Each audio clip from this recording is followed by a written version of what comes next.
Good morning students. मैं कुलदीप जांगीड़ फिर से आपके लिए एक नया टॉपिक लेके हाजिर हुआ हूँ। गर्मी बहुत ज़्यादा है, एक तो ये टॉपिक है, दूसरा टॉपिक है आप लोगों के लिए कॉम्बिनेशन ऑफ एरर्स। तो कॉम्बिनेशन ऑफ एरर्स में हम लोग जब शुरुआत करेंगे इस टॉपिक की, तो मैं आपको एक टॉपिक से मैं आपको समझाता हूँ इसको। देखिए, जैसे भी हम मेजर्ड वैल्यूज जो होती हैं, उन मेजर्ड वैल्यूज को फॉर्मूले में डाल के हम कैलकुलेट करते हैं, कुछ कैलकुलेशन करते हैं तो हमें कैलकुलेटेड वैल्यूज मिलती हैं। अगर मेजर्ड वैल्यू में कोई एरर है तो कैलकुलेट वैल्यू में भी वो एरर चला जाता है। इसको बोलते हैं प्रोपिगेशन ऑफ एरर। ये जो प्रोपिगेशन ऑफ एरर है ये हर किसी प्रोसेस में हो सकता है, मतलब हर किसी कैलकुलेशन में ये हो सकता है। जैसे फॉर एग्जांपल आज का जो हमारा लेक्चर रहेगा उसमें हम बात करेंगे सम और डिफरेंस। जैसे 2 या 3 या 4 या 5 जो क्वांटिटीज हैं उनकी जो मेजर्ड वैल्यूज हैं उनको सम करेंगे, तो मतलब हमने फॉर्मूला लगाया और फिर कैलकुलेट करेंगे तो एक रिजल्ट निकलेगा जो कि कैलकुलेटेड वैल्यू को डिफाइन करेगा। सम और डिफरेंस के बारे में मल्टीप्लिकेशन और डिवीजन और पावर्स को राइज करने के मामले में हम लोग यहाँ पे आज बात करेंगे।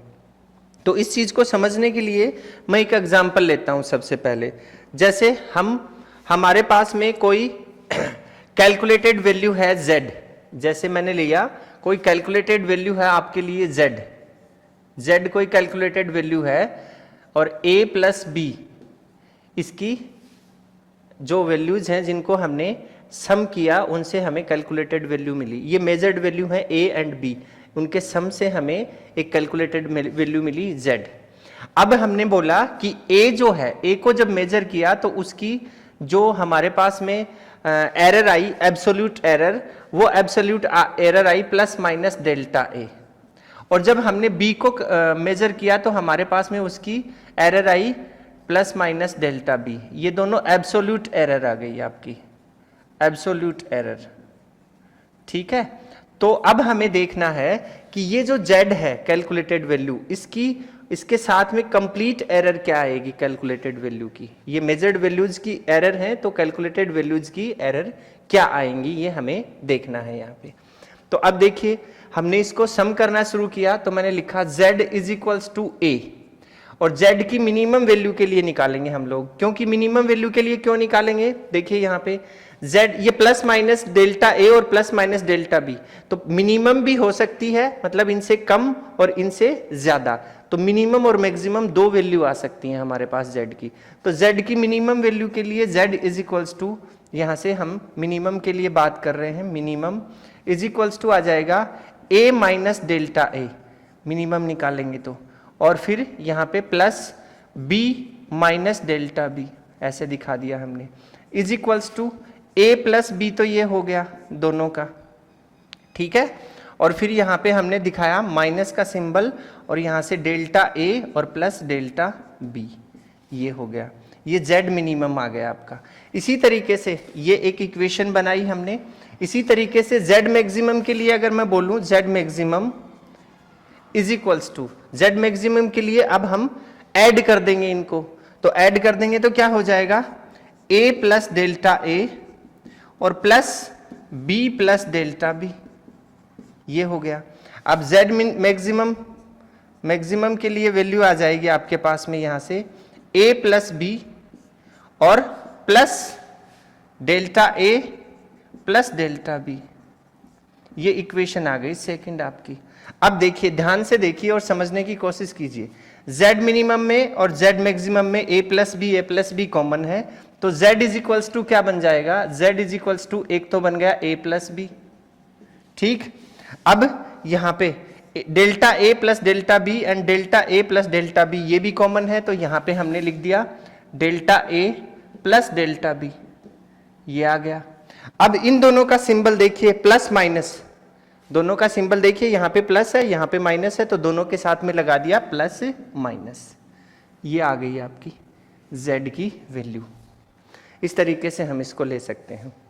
एक और अनदर एग्जाम्पल लेते हैं, उस अनदर एग्जाम्पल से इसको समझते हैं। जैसे मान लीजिए 2 नंबर एग्जाम्पल लिया, इसको 1 नंबर लिया, इसी चीज को फॉलो करेंगे हम लोग। चलो इसको मैं यहाँ लिख देता हूँ, z is equals to A plus B plus minus delta A और प्लस डेल्टा बी, ये वैल्यू आ गई आपके पास, इक्वेशन थर्ड।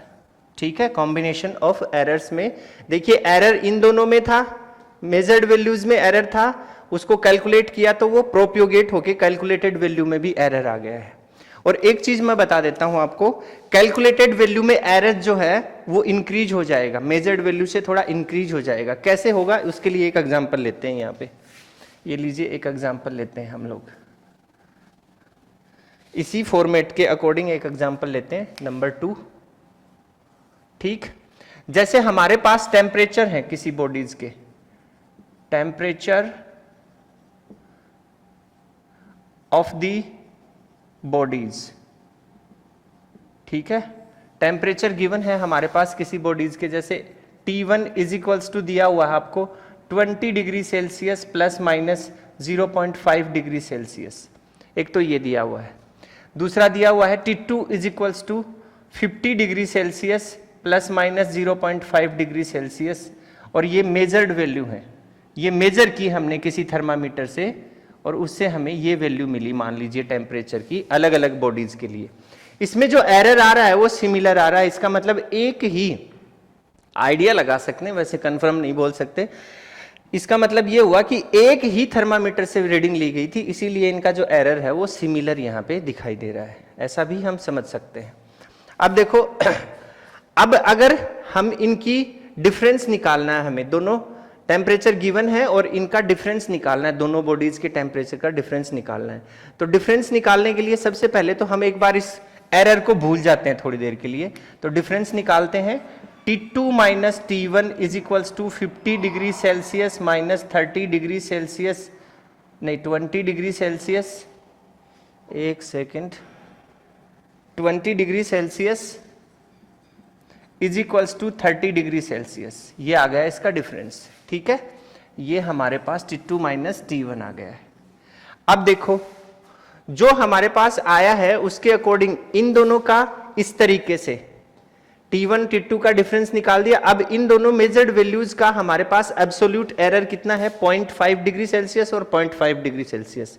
इनको देखते हैं तो हम लोग लिख सकते हैं delta T1 is equals to delta T2, दोनों का सेम है, कितना है 0.5 डिग्री सेल्सियस, इतना है। ठीक है, अब दोनों का सम्मेशन करना है, इस फॉर्मेट में लिखना है ना आपको। भाई आपने यहाँ पे डिफरेंस निकाला है, माइनस किया है, यहाँ पे प्लस हो रहा है, तो ये तो हमने निकाल लिया, कितना आया 30 डिग्री। अब ये फॉर्मेट और चाहिए आपको, delta A plus delta B, तो ये फॉर्मेट निकालेंगे तो आप क्या लिखेंगे, delta T1 plus delta T2 is equals to 0.5 plus 0.5 is equals to 1 degree Celsius. ठीक है, अब ये आपके पास में फॉर्मेट आ गया। अब इसी इक्वेशन को हम इस फॉर्मेट में लिखें तो आपके पास में कैलकुलेटेड वैल्यू जो है टेम्परेचर की वो हमने लिख दी, T इज इक्वल्स टू, हम क्या लिख सकते हैं यहाँ पे T2 माइनस T1 इस फॉर्मेट में। ठीक है, तो क्या लिखेंगे यहाँ पे, प्लस माइनस डेल्टा T1 और प्लस डेल्टा T2। ये देखिए ये वाला फॉर्मेट एज इट इज यहाँ पे मैंने लिख दिया है। Then T is equals to T2 minus T1 कितना आया आपका 30 डिग्री सेल्सियस और प्लस माइनस ये कितना आया आपका 1 डिग्री सेल्सियस, ये हो गया है आपका आंसर। ये ठीक है। अब आप देख रहे हैं कि ये जो 1 डिग्री सेल्सियस है ये कैसा है, एब्सोल्यूट एरर है, ये रिलेटिव एरर नहीं है, ये एब्सोल्यूट एरर है। और ये आपकी कैलकुलेटेड वैल्यू आ गई है, क्या आ गई है, calculated value, calculated value with absolute error, absolute error. ठीक है, अगर इसका रिलेटिव अब देखें, देखो इसमें कितना आ रहा है, इसमें जो एरर है वो इंक्रीज हुआ कि नहीं, देखते हैं, चेक करते हैं। 1 डिग्री यहाँ पे कितना आ रहा है 0.5 इंक्रीज हो रहा है। ठीक है, calculated value with absolute error in increasing में आया है ये। और इसका अगर रिलेटिव एरर आप निकालेंगे, रिलेटिव एरर अगर आप फाइंड करेंगे तो फॉर्मूला हमें पता ही है सीधा सा, ये अपॉन ये। ठीक है, क्या लिखते थे आप, डेल्टा ए अपॉन ए लिखते थे कि नहीं, delta A mean upon A mean, ठीक है। तो उसके हिसाब से लिखेंगे तो यहाँ पे क्या आ जाएगा, 1 degree Celsius upon 30 degree Celsius, ऐसे लिख देंगे। अब अगर इसको केल्विन में कन्वर्ट करके लिख दूं मैं, तो क्या मेरा आंसर सही होगा, जैसे इसको केल्विन में और इसको भी केल्विन में लिख दूं अपॉन में, आंसर सही नहीं होगा। क्यों, क्योंकि आपने जो मेजरमेंट किया है वो डिग्री सेल्सियस में किया है, आप इसको केल्विन में नहीं लिख पाएंगे, क्योंकि मेजरमेंट के अंदर आपने जो डिग्री सेल्सियस लिया था उसका जो जीरो एरर होगा वो 0 डिग्री सेल्सियस के आसपास होगा, जबकि 0 केल्विन के आसपास वो नहीं हो सकता, इसलिए हम इसको कन्वर्ट करके नहीं लिख सकते यहाँ पे, ये चीज हमें याद रखनी है।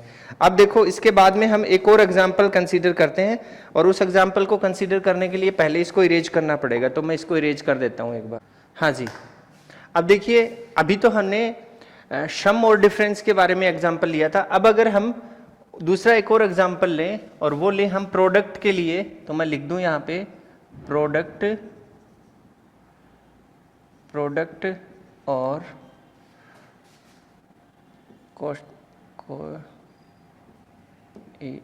ऐसे भी बोल सकते हैं इसको, ये का कोई एग्जाम्पल लेते हैं।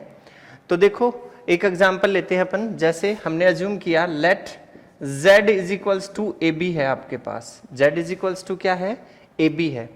अब हमने माना कि ये a और b जो है ये मेजर्ड वैल्यू है और z कैलकुलेटेड वैल्यू है, तो a जो मेजर्ड वैल्यू है उसके लिए हम लोग लिख सकते हैं a plus minus delta a, ये इसका एरर आएगा एब्सोल्यूट एरर के साथ में, और b is equals to b plus minus delta b, ये इसकी एब्सोल्यूट एरर के साथ में वैल्यूज आ गई हैं आपके पास।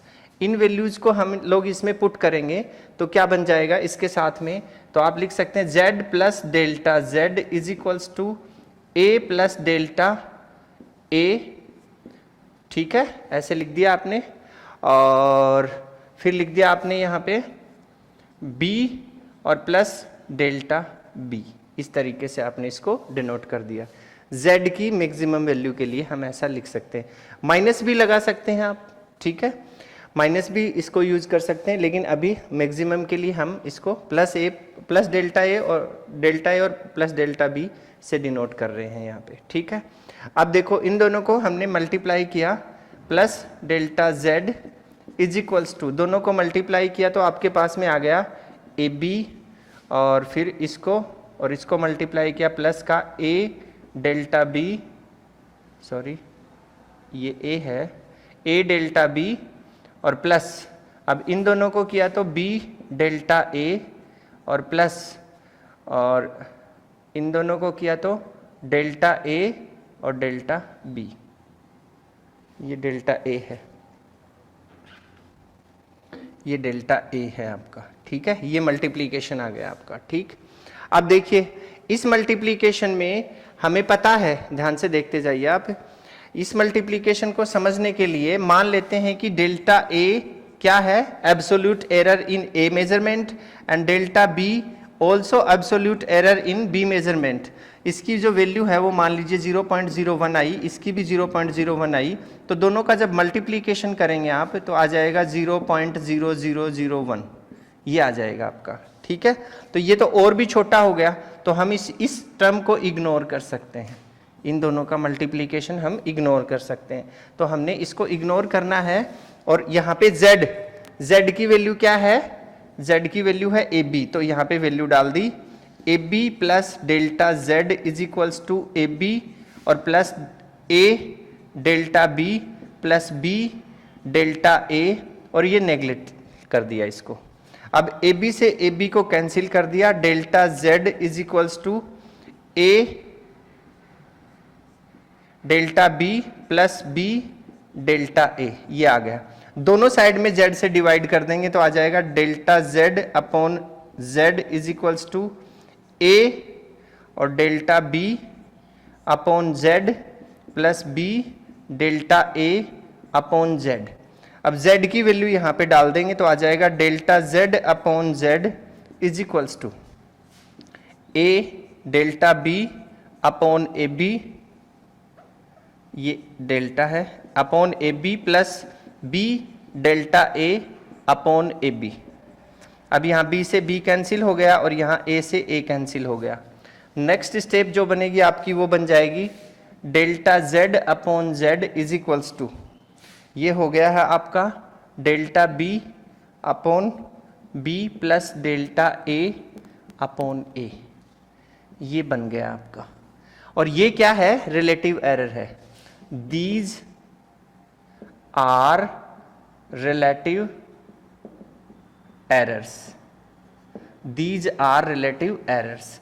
ये जो इक्वेशन बनी है जिसको मैं सेकंड नंबर बोल रहा हूं, इस इक्वेशन को हम कैसे लिखेंगे, इसका जो सॉल्यूशन है उसको हम कैसे लिखेंगे, ये बात अभी मैं आपको बताता हूं। मतलब इसका कंक्लूजन क्या निकला इस इक्वेशन से कि प्रोडक्ट करते हैं तो किस तरीके से ये जो इक्वेशन मिली है इस रिलेटिव एरर में जो रिप्रेजेंट हुई है, इसको हम नोट कैसे करेंगे वो लिख देता हूं मैं। जैसे when two quantities,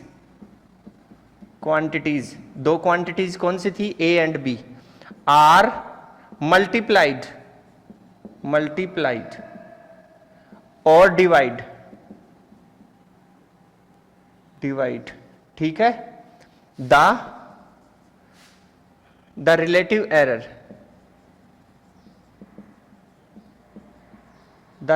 error in the result is the sum कर देना है of the relative errors in the multipliers. देखिए इस इक्वेशन से हमें यही पता चल रहा है, इस पूरे का कंक्लूजन ये निकल के आया, ठीक है। तो जो प्रोडक्ट करेंगे हम, ठीक है, दो फिजिकल क्वांटिटीज का प्रोडक्ट करेंगे तो उसमें भी एरर जो है वो प्रोपोगेट होता है, और वो किस तरीके से रिप्रेजेंट होगा? इस तरीके से, मतलब उनके रिलेटिव एरर्स का जो है वो सम कर देना है हमें, ठीक। ये वाली चीज आ गई। अब और एग्जांपल लेते हैं एक और। अभी जो चीज मैं आपको बता रहा था, जैसे हम इसको रिप्रेजेंट करें तो डेल से इसको बनाएं तो डेल इस चीज को हम लोग लिख सकते हैं डेल जेड, और इसको हम लिख सकते हैं डेल ए और डेल बी। तो हमने लिखा इस रिलेटिव एरर को हमने लिख दिया del Z is equals to del A plus del B, ऐसे दिखा दिया।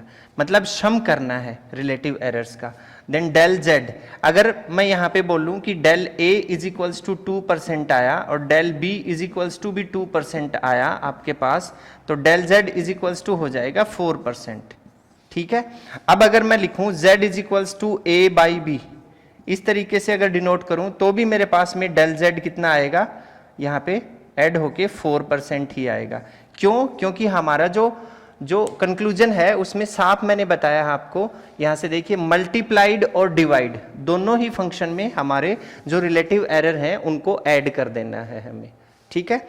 इसको अच्छे से और भी अच्छे से समझने के लिए हम एक एग्जाम्पल लेंगे। अभी मैं इसको इरेज कर देता हूं एक बार। अब इसको समझने के लिए हम एक और एग्जाम्पल लेते हैं। एग्जाम्पल में जैसे सपोज कीजिए कि हमें पता है कि R is equals to V by I होता है, ये एक रिलेशन है हमारे ओम्स लॉ का। अब अगर हमें V और I की वैल्यूज, मतलब मेजर्ड वैल्यूज हमें गिवन है, V is equals to given है सपोज कीजिए 100 प्लस माइनस 5 वोल्ट, और I की वैल्यू आपको मेजर्ड वैल्यू गिवन है 10 प्लस माइनस 0.2 एम्पियर, ये गिवन है।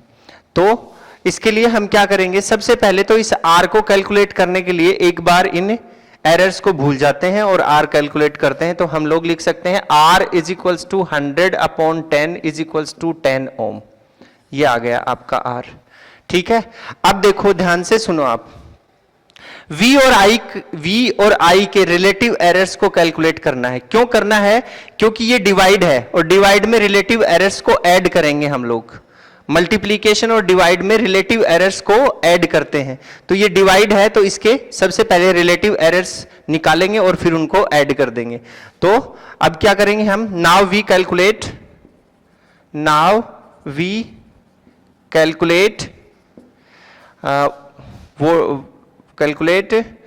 Relative relative errors of the voltage and current, दोनों के निकाल ले। तो क्या लिखेंगे सबसे पहले, D delta V upon V is equals to, ये कितना है, ये आपके पास 5 है। डेल्टा वी कितना है 5 और वी कितना है 100, इनटू परसेंटेज में निकालने तो इनटू 100 कर दिया। ठीक है, कैंसिल हो गए, कितना आ गया 5%। ठीक, ये निकाल लिया, ये फॉर्मूला लगा दिया हमने। देखिए डेल वी क्या है, ये है इस फॉर्मेट में, ये है आपका v plus minus del V, इस फॉर्मेट में लिखा हुआ है, तो उसके हिसाब से हमने इसको निकाल लिया। Similarly del I upon I is equals to, अब इस फॉर्मेट में देखिए 0.2 अपॉन 10 इंटू 100, 0.2 अपॉन 10 इंटू 100, तो ये हो गया है आपका, इनको कैलकुलेट किया, ये हो गया है आपका 2%। ठीक है, ये अलग अलग आ गए। अब हमारे पास जो फॉर्मेट हमने बनाया था अभी थोड़ी देर पहले, उसके अकॉर्डिंग हम क्या करेंगे, del R is equals to del V plus del I, ये रिलेटिव एरर है। डेल में रिलेटिव एरर को लिखते हैं, तो हमने इनको ऐसे लिख दिया और ऐड कर देंगे। Del R is equals to कितना आ गया 5 + 2 इज इक्वल्स टू 7%, इतना आ गया आपका रेजिस्टेंस, इतने ओम रेजिस्टेंस आ गया। अब इसको रिपोर्ट में देना है आपको। रिपोर्ट के लिए मैंने बताया था, अगर आप इसको कहीं पे नोट करना चाहते हैं या किसी को देना चाहते हैं, तो फॉर द रिपोर्ट कैसे लिखेंगे, फॉर रिपोर्ट, रिपोर्ट में आप इसको लिखेंगे कितना है, ये तो 10 है, तो आ गया आपका इज इक्वल्स टू 10 ओम और प्लस माइनस। अब ये परसेंट में नहीं है, ये परसेंट में नहीं है ना, तो ये भी परसेंट में नहीं लिखेंगे। 7 क्या हो जाएगा 0.7 में कन्वर्ट हो जाएगा 0.7 ओम। ये आ गया आपका फाइनल रेजिस्टेंस इस तरीके से। ठीक है, अब एक और एग्जांपल लेते हैं। देखो, अब सपोज करते हैं कि R1 की वैल्यू नंबर 2 मान लेते हैं, R1 इज इक्वल्स टू आपको गिवन है 100 ± 3 ओम, ऐसे कुछ भी वैल्यू गिवन है। R2 की वैल्यू आपको गिवन है, सपोज कीजिए 200 और ±4 ओम। ठीक है, तो इन दोनों का रिलेटिव एरर निकालेंगे पहले।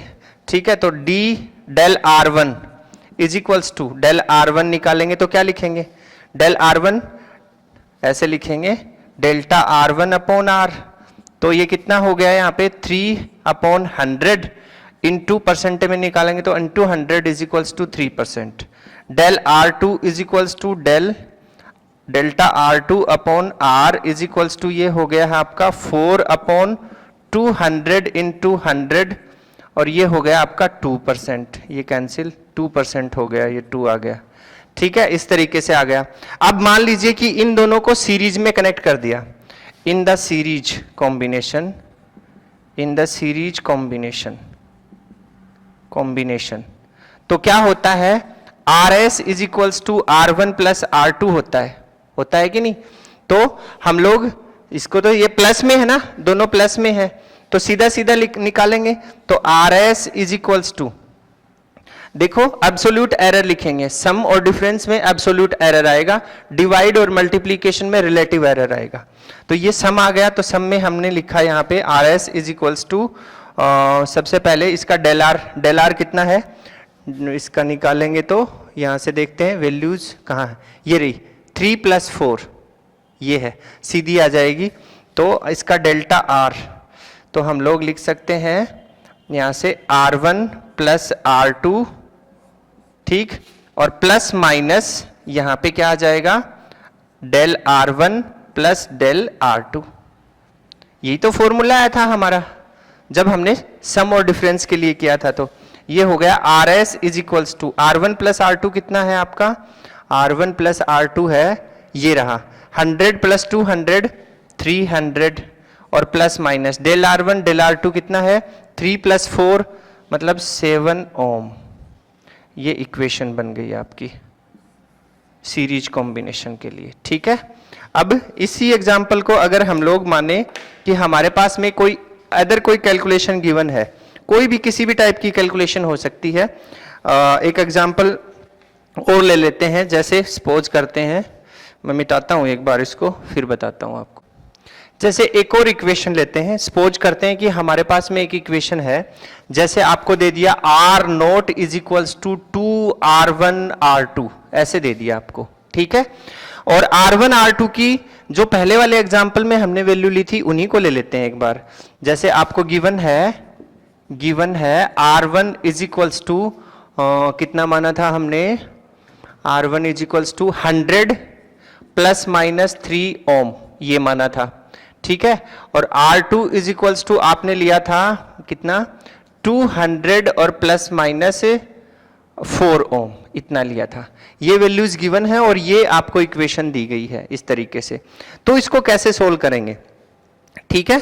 तो देखो थोड़ी देर पहले मैंने आपको बताया था कि ये मल्टीप्लीकेशन में है, तो हमें इसका रिलेटिव एरर चाहिएगा, और रिलेटिव एरर चाहिएगा तो हम इसका रिलेटिव एरर फाइंड करेंगे और फिर इसको जोड़ देंगे तो हमारे पास इक्वेशन आ जाएगी। तो मैं यहाँ पे सोल्व कर रहा हूँ, आप देखना। जैसे del R naught is equals to del R1 plus del R2, तो इनका रिलेटिव एरर निकालना है। तो इसका रिलेटिव एरर निकालेंगे तो आ जाएगा, देखो यहाँ पे 3/100 इंटू 100, अभी थोड़ी देर पहले भी निकाला था मैंने, 3% आ गया, ठीक है। इसका निकालेंगे तो आ जाएगा 4/200 इंटू 100% में, तो इसका 2% आ गया। तो यहाँ पे डेल आर नोट कितना आ गया, 3 + 2 इज इक्वल्स टू 5%, इतना आ गया आपके पास, ठीक है। ये वैल्यू आ गई। अब आर नोट अगर निकालें, इसका कितना निकालें, R naught is equals to, R naught निकालेंगे तो हम लोग वैल्यू डालेंगे, यहाँ पे वैल्यू डालेंगे तो ये कितना है 2, तो 2 as it is into R1 की वैल्यू कितनी है 100 इंटू R2 की वैल्यू कितनी है 200 ये रही, इज इक्वल्स टू, इसको सोल्व किया तो आ गया आपके पास में 40,000 ओम्स, ठीक है, 40,000 ओम्स। अब आर नोट लिखना है आपको, तो इसके साथ में इसकी एरर भी लिखेंगे, तो R naught is equals to आ जाएगा 40,000 प्लस माइनस 5% ओम्स, ऐसे लिख देंगे हम लोग इसको। अब 40,000 का 5% होता है, देख लो 100 और इतना हो गया, हाँ 40 का 5% हो गया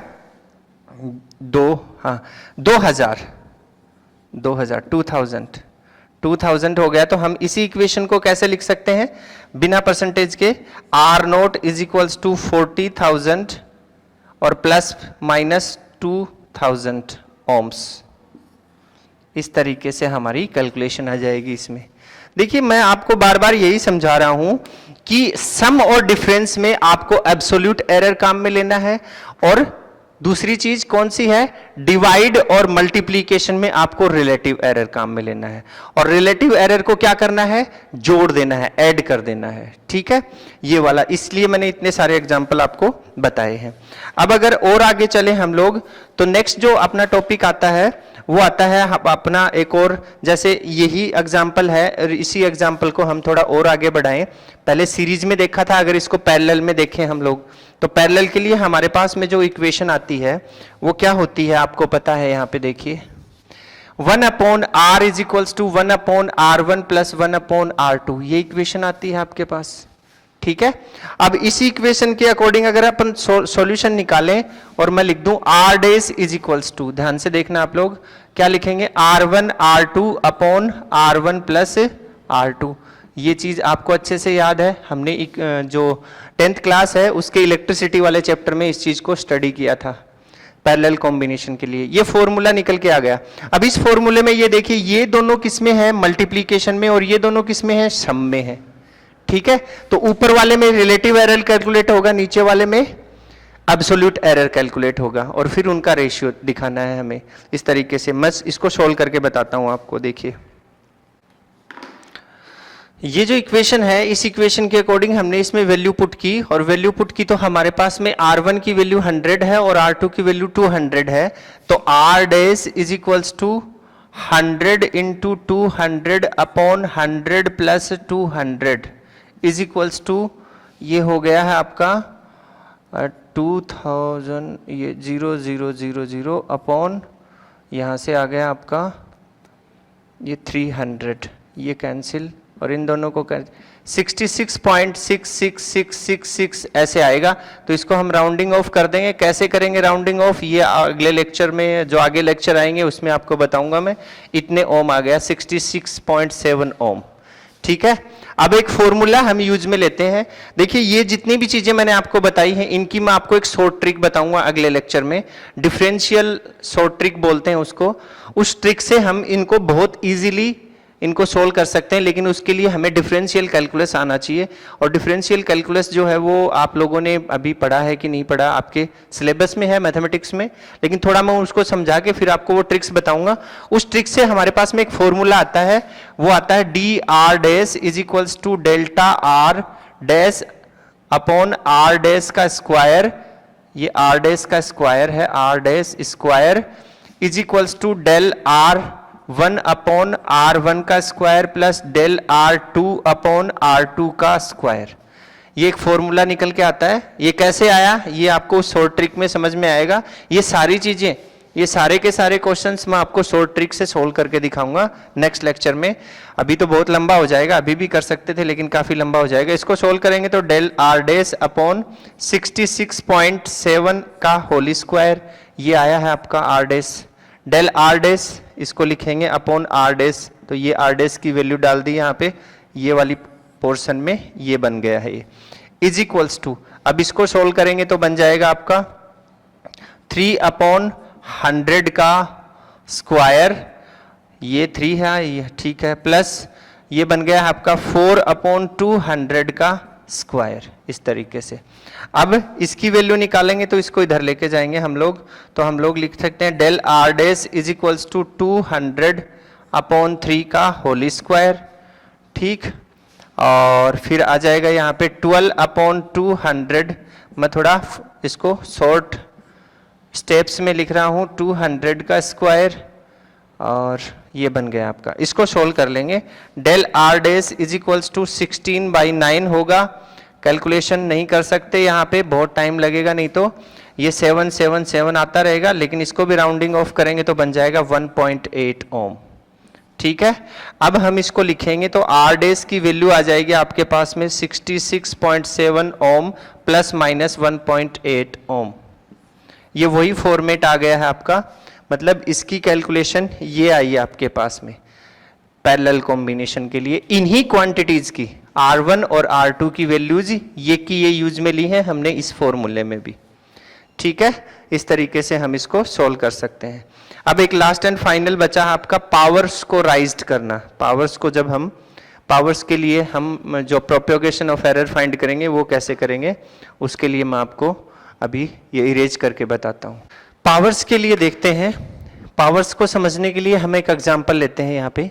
जैसे मान लेते हैं कि हमारे पास कोई कैलकुलेटेड जो क्वांटिटी है वो है z, let z is equals to, और उसकी जो मेजर्ड क्वांटिटी है वो है a to the power p और b to the power q upon c to the power r। ये हमारे पास में एक इक्वेशन है ऐसे।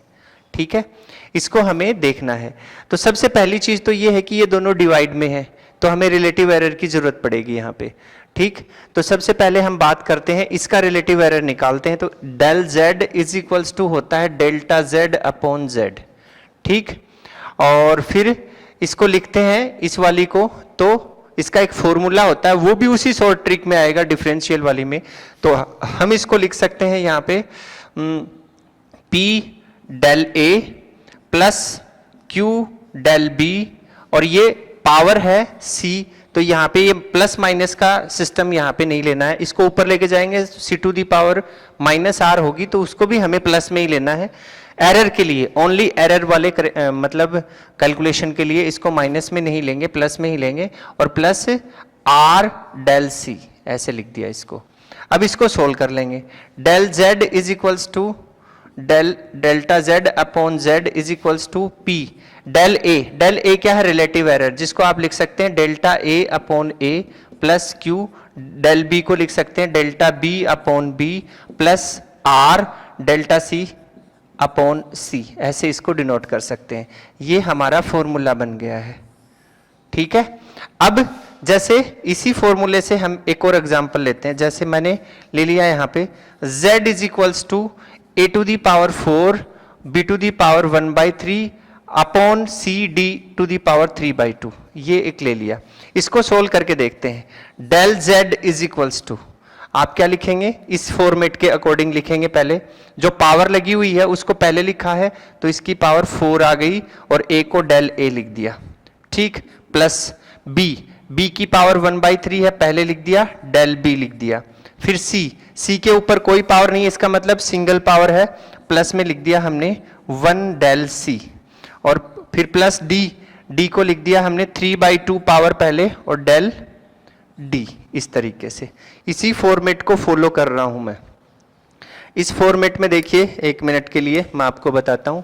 यहां पे P पावर थी, पहले लिखा डेल A, Q पावर थी, पहले लिखा डेल B, C पावर थी, ना सॉरी पावर R थी, R पहले लिखा डेल C। सिमिलर प्रोसेस यहां पे लगाया है।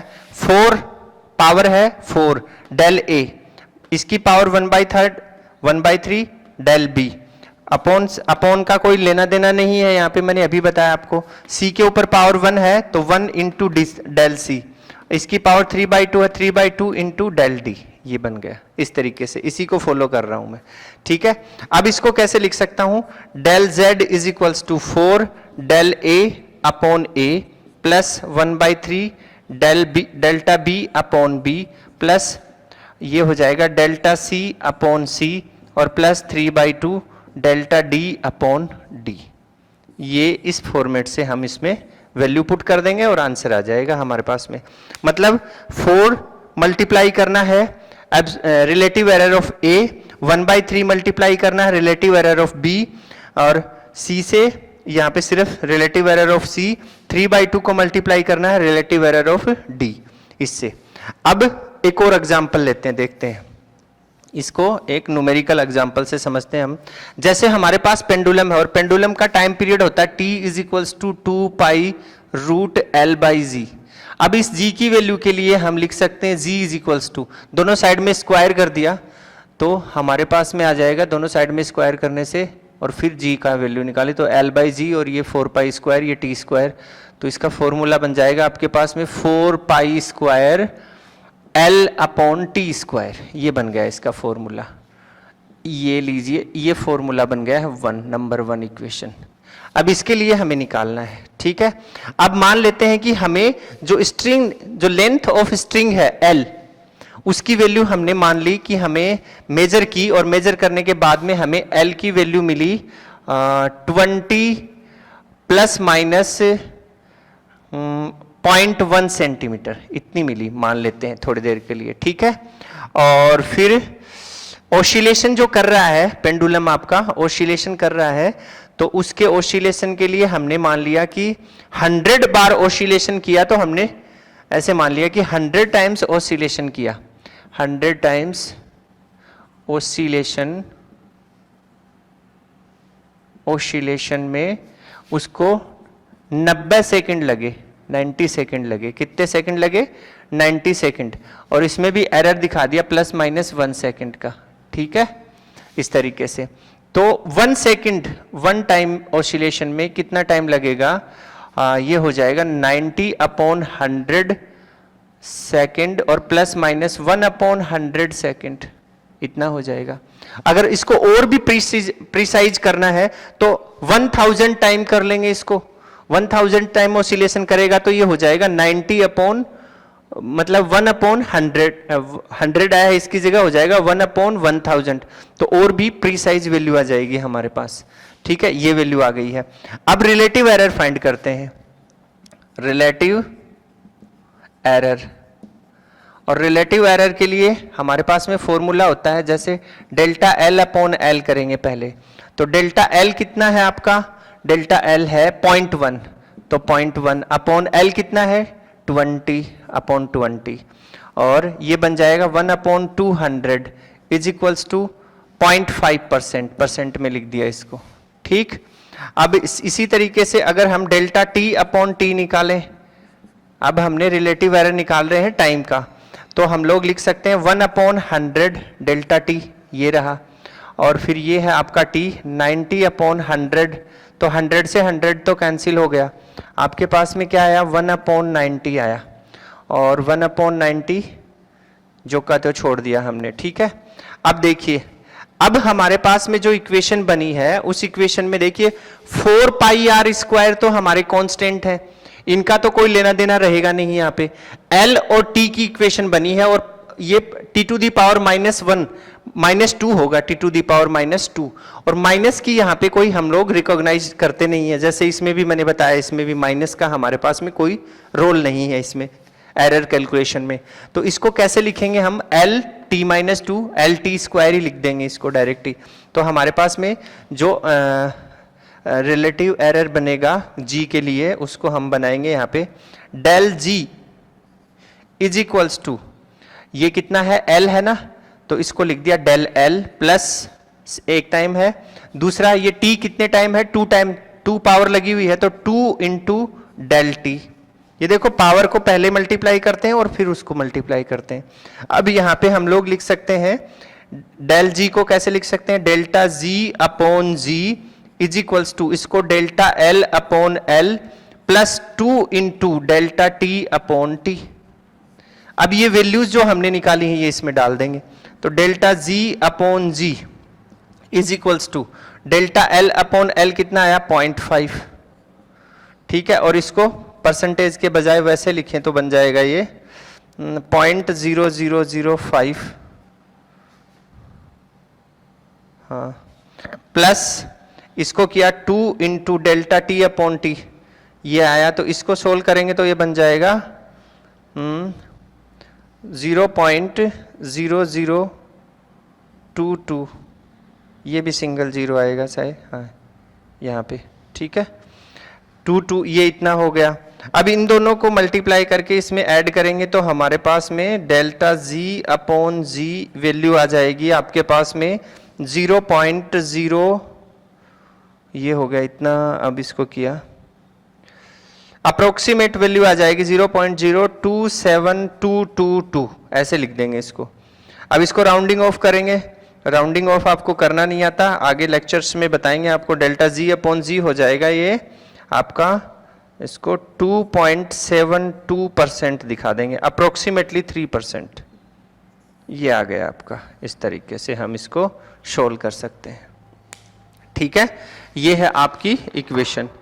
अब नेक्स्ट जो लेक्चर होगा उस लेक्चर में मैं आप लोगों को बताऊंगा कि डिफरेंशियल कैलकुलस मेथड से ये जितने भी आपने क्वेश्चन सोल्व किए हैं इनको एक ट्रिक से हम सोल्व कर सकते हैं, लेकिन उसके लिए हमें डिफरेंशियल कैलकुलस आना चाहिए। तो डिफरेंशियल कैलकुलस भी मैं आपको थोड़ा समझाऊंगा, लेकिन उसको समझने के बाद ही हम उस ट्रिक को समझ सकते हैं। वो शॉर्ट ट्रिक है, उससे आप फटाफट आंसर निकाल सकते हैं। तो नेक्स्ट लेक्चर में हम उसकी बात करेंगे। आज के लिए इतना ही, नेक्स्ट लेक्चर में फिर मिलते हैं।